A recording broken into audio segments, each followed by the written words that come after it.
Defeat the Trick Breaths with Sanctuary of Reality, my comic review series.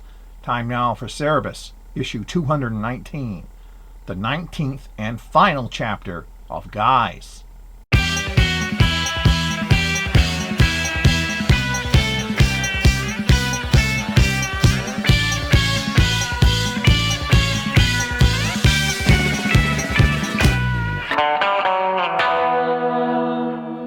In Cerebus's dream, the applause grows louder as Cerebus finds himself married to Joanne in front of a cheering mob of women.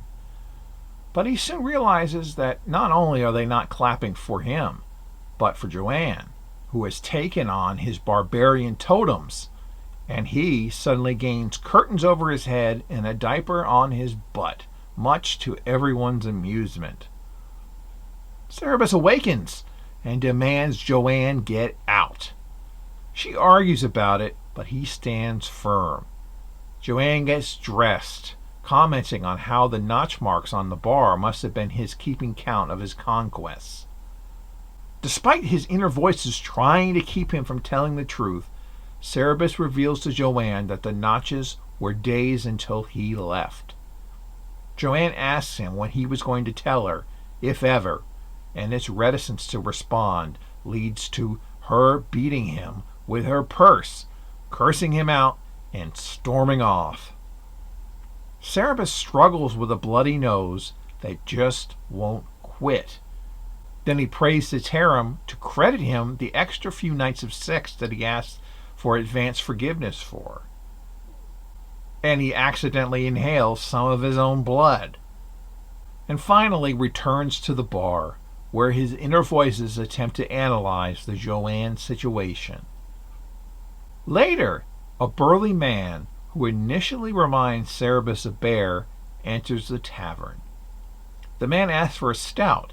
Cerebus tells him about the problem with the tap giving only foam, and the man offers to pour it himself, ending up with a perfect glass, virtually foam-free. Cerebus finds this man familiar. Just who is he exactly?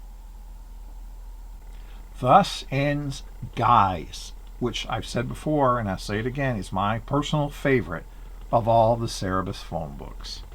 Yes, High Society is watershed, and Church and State is an epic, but this is the one I love the most. As I've said before, this one's the most personal to me, even though I've never drank and I'd never hung around a bar, really. The interaction with other guys, the relationship stuff, and of course Cerebus's interaction with his own mind are all things that ring true to my own experiences in life. And the methods of storytelling therein by Dave Sim and Gerhard are some of the highest caliber.